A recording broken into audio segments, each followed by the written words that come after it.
So with E-Team, in the making of this film, we had a strong collaboration with the human rights organization Human Rights Watch. And Human Rights Watch gave Ross and myself very unusual access to their work, and specifically to the work of these intrepid investigators, the emergencies team.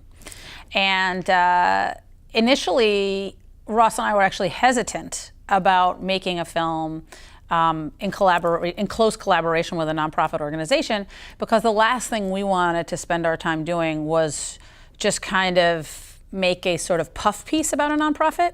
And in fact, even though Ross and I had no interest in doing that, we initially had a very hard time raising money for this film, because when we would describe it to funders, they said, oh, well, I'm sure Human Rights Watch is going to want to control the message, and you're just going to end up making a film about how great Human Rights Watch is. And I've seen a lot of those films at their fundraising dinners. So I don't know if we really need another one.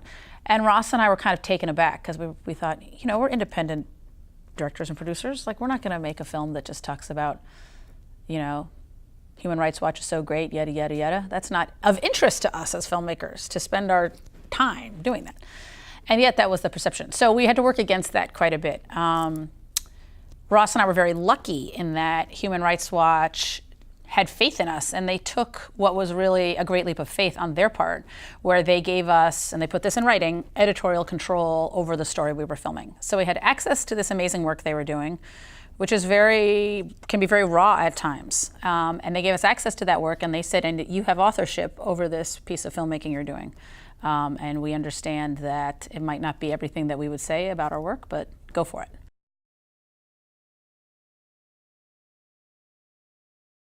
As an American, ever since we started these 9/11 wars, you know, back in 2001, there's been a problem with objectivity in conflict. And I think that started with these early days of the US military embedding journalists, and that word embedding came out at that time. They embedded journalists in with various military bodies, you know, small military entities. And the journalists would travel with them and really get to know the military closely.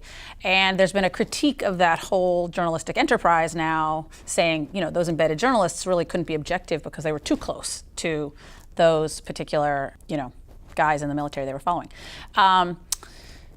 So I actually don't like the word embedded. People say it now, well, they'll say, oh, your cameraman was embedded with the Human Rights Watch people. And I don't think that's, first of all, that's too much of a military term, and second of all, it calls into question this whole kind of journalistic objectivity, which is not something that really applies to us.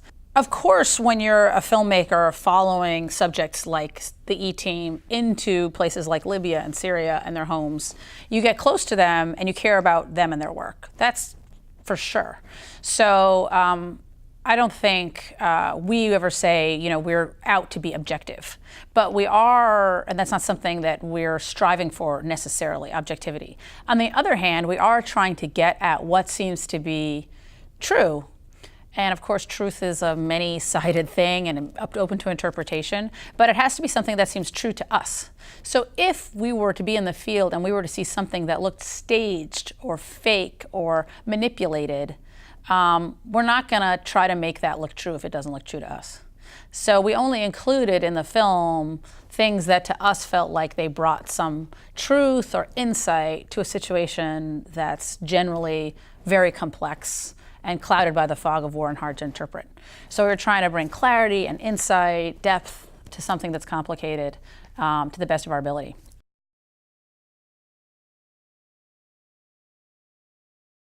Ross and I didn't set out to make this film about Human Rights Watch, or even specifically about human rights. So it wasn't like we got together and said, hey, let's figure out the best way to raise awareness about human rights. I mean, that's kind of surprising, because I think a lot of people think that's probably what we were doing. We really were drawn to the characters and thought, if we follow these characters, it's going to make a great movie. Like, it's going to be really vivid, you're going to be really drawn in. And then, as an added benefit, the work they're doing is extraordinary and inspiring, and can potentially combat the sort of cynical, protective walls we put up when we see horrible things on the nightly news. We weren't setting out with an agenda to try to raise awareness about human rights per se. Ross's and my agenda was strictly artistic, was to make a movie that people would want to watch. And now that comes, okay, so there's a reason for that, which is there's a lot of documentaries out there that I think we feel are too agenda driven. And when you watch the film, you as a viewer feel, I can tell the filmmaker's trying to make me care about something or trying to make me believe this agenda of the filmmaker. And we wanted to strip the film of any of that and really just engage you with some amazing events and some amazing characters, and you're kind of like along for the ride, as you are in a fiction film. I don't want to downplay the social impact. Documentaries play a huge role in terms of social impact. I'm just saying that the film as a film that's about story and characters and feeling and emotion must come first. And then the social impact comes out of the viewer being totally engaged by the film as a film. That's my opinion. So those are the films I like to see. Those are the films that I think can have the greatest impact, are the ones where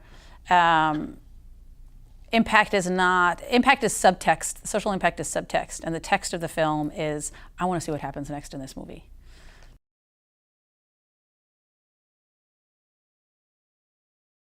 It was a somewhat unusual circumstance in how Ross and I came to meet these characters. There was essentially a colleague of ours who introduced us to the E-Team, who knew that Ross and I were interested in working on a project together and said, well, there's this amazing group of people at Human Rights Watch and maybe they'd make a good movie. And Ross and I said, well, let's meet them and see. So it was essentially brokered by a friend who thought Ross and I would be a good team to make a film about the E-Team. And I guess I would say, you know, Ross and I were not so excited to make a film about a nonprofit organization per se, but when we actually met the members of the E-Team, we thought, oh, these guys, they're like characters in a movie. We had that feeling. And when you have that feeling, then that's a good instinct to go on in terms of making a movie.